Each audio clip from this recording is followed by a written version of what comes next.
प्यारे बच्चों, welcome to my channel Verma study 2020 book लाना। मैं यूपी बोर्ड के क्लास 11th के छात्र छात्राओं के लिए ज्योग्राफी सब्जेक्ट को हिंदी माध्यम से मैं फुल कोर्स कराऊंगा। यदि आप फुल कोर्स करना चाहते हैं तो मेरे चैनल को सब्सक्राइब कीजिए और बेल आइकन को प्रेस करना ना भूलें, ताकि जो भी वीडियो मैं अपलोड करूं उसका नोटिफिकेशन आपको सबसे पहले मिल सके। प्यारे बच्चों, चैप्टर 9 जिसमें आज तीसरा वीडियो चल रहा है। अगर आप पहले के 2 वीडियो नहीं देखे हैं तो आई बटन को क्लिक करके देख लें। पाठ का नाम है सौर विकिरण, ऊष्मा संतुलन और तापमान। आज हम लोग पढ़ेंगे वायुमंडल का तापन एवं शीतलन। तापन को उष्णन भी कहते हैं, अंग्रेजी में कहते हैं हीटिंग एंड कूलिंग। इसका तात्पर्य हुआ कि वायुमंडल का गर्म होना या ठंडा होना किस तरह होता है। गर्म और ठंडा होने के कई तरीके हैं जिनको हम आज पढ़ेंगे। पहला है सूर्य तप से वायुमंडल का गर्म होना। यहाँ थोड़ा सा जगह कम मिला तो आप ध्यान दें। सूर्य तप से वायुमंडल का गर्म होना, इससे पहले वीडियो में पढ़ाया गया है खूब बढ़िया से कि सूर्य तप क्या है, सूर्य तप को प्रभावित करने वाले कारक कौन से हैं।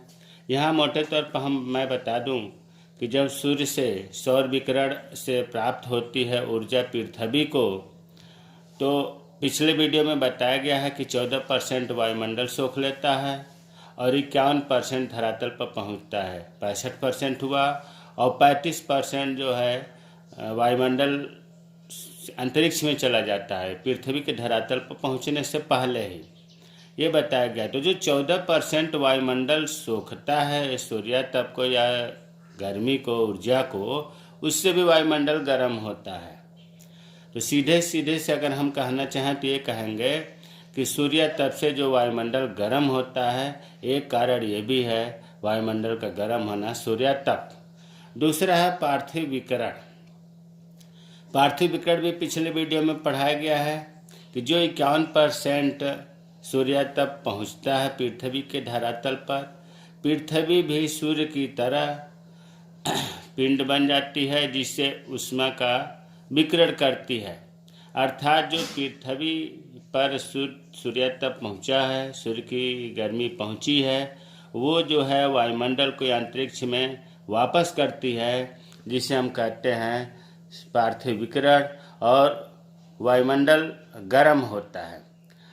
देखिए, पहले तो आप विकिरण समझिए। पार्थिव का मतलब तो पृथ्वी हो गया। विकिरण कोई भी वस्तु एक निश्चित तापमान पर जो विभिन्न प्रकार की ऊष्मा तरंगें प्रसारित करती है उसे विकिरण कहता है। कोई भी वस्तु, पृथ्वी, सूर्य क्या करते हैं? ऊष्मा तरंगें प्रसारित करते हैं बिना माध्यम के। ये ऊष्मा तरंगें विकिरण कहलाती है। तो सूर्य की तरह पृथ्वी भी ऊष्मा को प्रसारित करती है। वही तो लिखा है, धरातल भी जब सूर्य की गर्मी से गर्म हो जाता है तो सूर्य की गर्मी को ऊष्मा तरंगों के रूप में पुनः प्रसारित करती है। कौन? धरातल, जिससे वायुमंडल गर्म हो जाता है। इस प्रक्रिया को पार्थिव विकिरण कहते हैं। अर्थात सीधा सीधा हम ये कहें कि पृथ्वी के द्वारा जो ऊष्मा प्रसारित होता है उसे हम कहते हैं पार्थिव विकिरण। और जब पृथ्वी के द्वारा ऊष्मा प्रसारित होगा तो वायुमंडल गर्म होगा। तीसरा विधि है महत्वपूर्ण, जो है कंडक्शन, चालन। इसको संचालन भी कहते हैं। तो पहले हमने बॉक्स में लिखा है इसको समझाने के लिए। देखिए, लिखा है चालन क्रिया द्वारा गर्मी किसी पदार्थ के एक भाग से दूसरे भाग को स्थानांतरित होती है। यहाँ एक हम चित्र के माध्यम से समझें। जैसे मान लो कि ये पृथ्वी है, पृथ्वी है, सूर्य तप के कारण ये गर्म हो गई और इसके ऊपर वायुमंडल की निचली परत है। वायुमंडल की जो हवा है वो ठंडी है। अब ये पृथ्वी गर्म पिंड है, ये ठंडा पिंड माना गया है। तो क्या होगा? गर्म से पृथ्वी गर्म है तो अपने संपर्क में जो इसका वायुमंडल का निचली परत है उसे भी गर्म करेगी। अर्थात गर्म पिंड से ठंडे पिंड की ओर उसमें ऊष्मा का प्रवाह होगा। और ये कब तक होगा? जब तक ये दोनों का टेम्परेचर एक समान न हो जाए या फिर इन दोनों में जो है संपर्क टूट जाए, तब नहीं होगा। तो जब पृथ्वी का जो निचला पदार्थ, पृथ्वी जब गर्म है, वायुमंडल का जो निचला परत है पृथ्वी के संपर्क में आने से वो निचला परत वायुमंडल का गर्म होता है, फिर वो वायुमंडल ऊपरी परत को गर्म करता है। इस प्रकार हम ये देख रहे हैं कि गर्मी जो है एक भाग से दूसरे भाग को स्थानांतरित हो रही है। इसी को कहा जाता है चालन या संचालन या कंडक्शन। वही चीज इसमें लिखा है कि चालन क्रिया द्वारा गर्मी किसी पदार्थ के एक भाग से दूसरे भाग को स्थानांतरित, गर्मी होती है, ध्यान देना, गर्मी होती है, न कि पदार्थ होता है। चालन तभी होता है जब असमान ताप वाले, भाई एक ठंडा है गर्म है, तभी तो होगा। असमान ताप वाले दो पिंड एक दूसरे के संपर्क में आते हैं। गर्म पिंड से ठंडे पिंड की ओर ऊर्जा का प्रवाह चलता है और ऊर्जा का स्थानांतरण तब तक होता है जब दोनों पिंडों का तापमान एक समान नहीं हो जाता या उनका संपर्क न टूट जाए, तो ये चालन कहलाता है। अब इसको पृथ्वी के संदर्भ में, उष्मा के संदर्भ में भी वही चीज़ कहा जाएगा कि दिन में जब धरातल सूर्यातप द्वारा गर्म हो जाता है तो चालन क्रिया द्वारा वायुमंडल की निचली परत की ठंडी वायु को भी अपने संपर्क से गर्म कर देती है।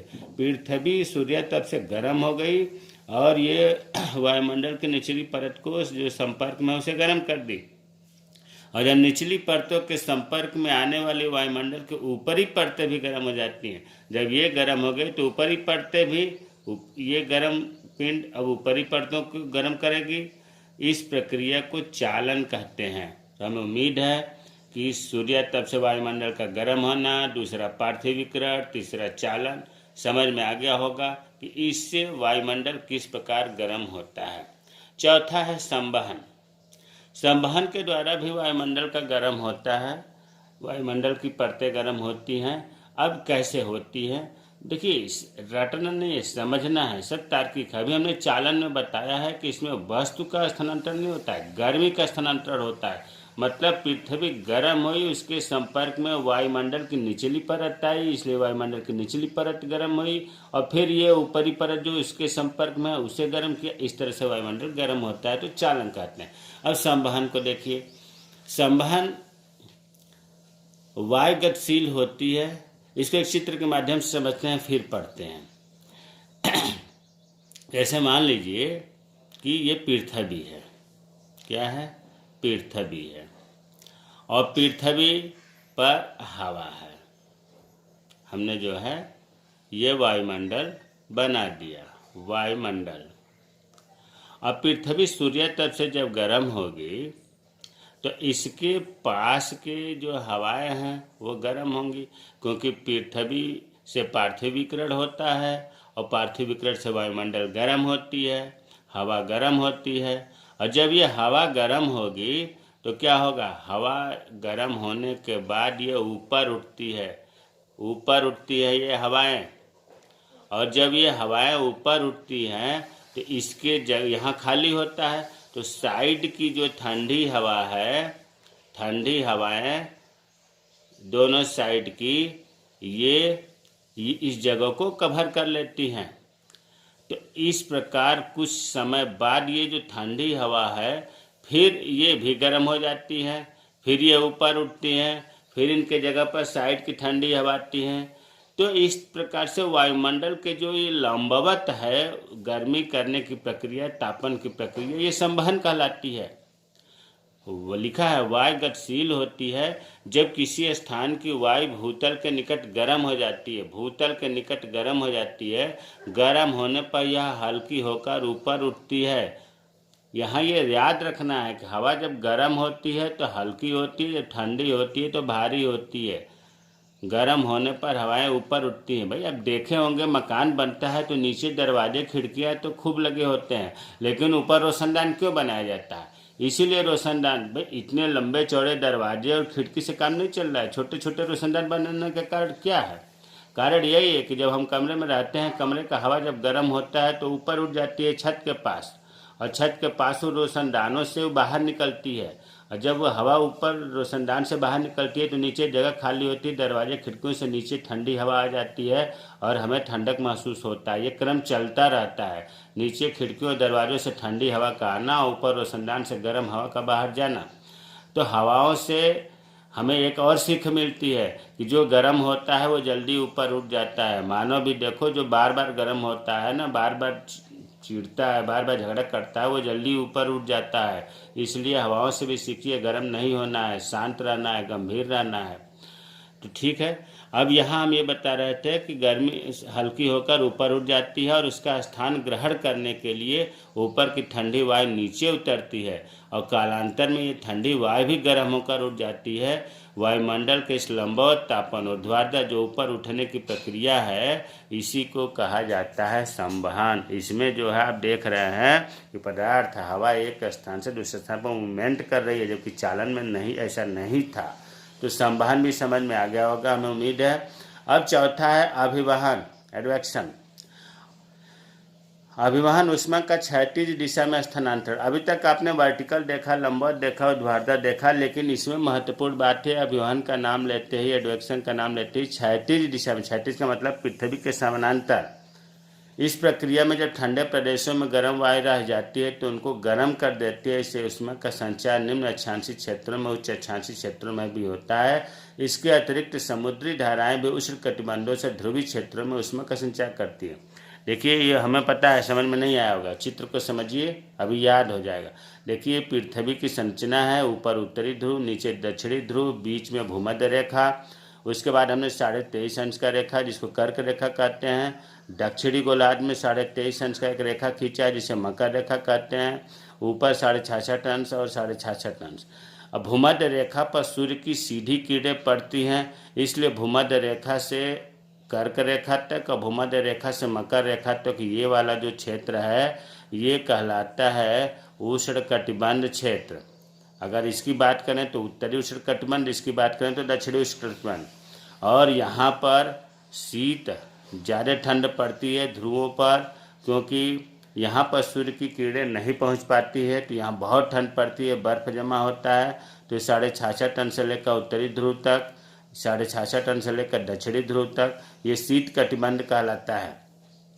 और ये जो दोनों बीच का है 23.5 से 66.5 का, ये कहलाता है शीतोष्ण कटिबंध। ये जनरल है, आगे हम लोग पढ़ेंगे।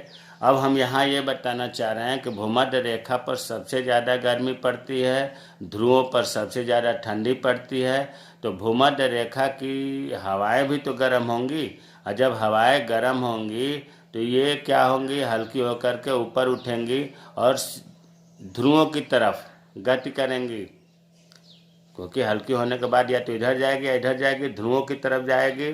और नीचे नीचे ध्रुवों की तरफ से यहाँ उष्णकटिबंधीय क्षेत्र में ठंडी हवाएं आएंगी। तो सोचो कि जब यहाँ की गर्म हवाएं ध्रुवों की तरफ जाएंगी, तो हवाएं जब जाएंगी तो यहाँ का टेम्परेचर बढ़ाएंगी कि नहीं बढ़ाएंगी? बढ़ाएंगी।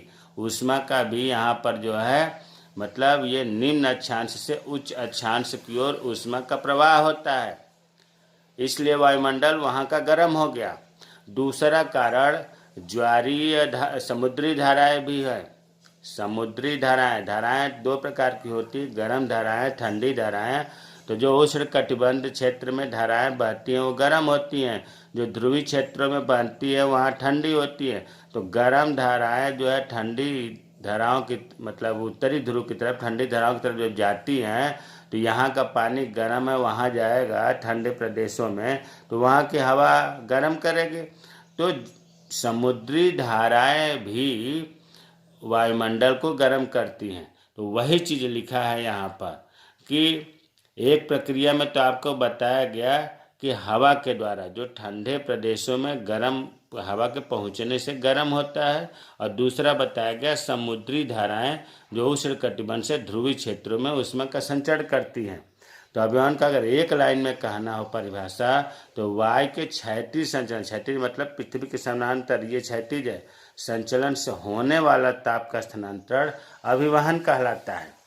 तो अभिवहन का नाम लेते ही समुद्री धाराएं और ध्रुव मतलब भूमध्य रेखा से ठंडे प्रदेशों की ओर हवाओं का बहना कारण आएगा। अब छठा है संपीड़न। अब तक जो है वायुमंडल का गर्म होने का या ठंडा होने का 5 बताया गया। पहला बताया गया सूर्य तप से वायुमंडल का गर्म होना, दूसरा बताया गया पार्थिव विकिरण के कारण वायुमंडल का गर्म होना, तीसरा बताया गया चालन के द्वारा, चौथा बताया गया संवहन के द्वारा, पांचवा बताया गया अभिवहन के द्वारा। अब देखो संपीड़न, इसको अंग्रेजी में बोलते हैं कंप्रेशन। वायुमंडल की ऊपरी परतों द्वारा निचली परतों पर दबाव पड़ने से संपीड़न होता है, जिससे निचली परत की वायु गर्म हो जाती है, फिर वह अपने संपर्क से ऊपरी परत की वायु को भी गर्म कर देती है। इसका उदाहरण है पर्वत से घाटी में उतरने वाली ठंडी वायु भी संपीड़न क्रिया द्वारा गर्म हो जाती है। इसका सीधा सा उपाय यह है कि जैसे मान लीजिए कि किसी के ऊपर ज़्यादा वजन रख दोगे तो क्या होगा, उसके ऊपर अधिक भार होने के कारण, अधिक दबाव होने के कारण उसे गर्मी उत्पन्न होगी और वो अपने संपर्क में जो ऊपर है उसे भी गर्म करेगा। जैसे मान लो ये घाटी है और ये पर्वत है, तो पर्वत की ठंडी हवाएं जब इसके अंदर आती हैं, घाटी के अंदर आती हैं, तो ऊपर की ठंडी हवाओं का दबाव नीचे की हवाओं पर पड़ता है। ऊपर की हवाओं का दबाव भार नीचे की परत पर पड़ता है और नीचे की वायु ये गर्म हो जाती हैं, नीचे की वायु गर्म हो जाती हैं और ये ऊपर की वायु को भी गर्म कर देती हैं। तो इस प्रकार के गर्म होने के विधि को हम कहते हैं संपीड़न। संपीड़न का नाम लेते ही आपको ये जानिए कि ऊपरी परतों द्वारा निचली परत की वायु गर्म हो जाती है। क्यों गर्म हो जाती है? क्योंकि उनमें भार दबाव पड़ता है नीचे की परतों पर, दबाव के कारण गर्म होती हैं और दबाव के कारण के गर्म होने को कहते हैं संपीड़न। तो प्यारे बच्चों, हमें उम्मीद है कि वायुमंडल का तापन एवं शीतलन आप लोगों को समझ में आया होगा। अगर ये 6 प्रकार है एटमॉस्फेयर के गर्म होने का, अगर इन 6 में कोई भी विधि नहीं समझ में आ रही है तो कमेंट बॉक्स कमेंट करें, मैं रिप्लाई करूँगा। मेरे चैनल को सब्सक्राइब कीजिए। जय हिंद, जय भारत।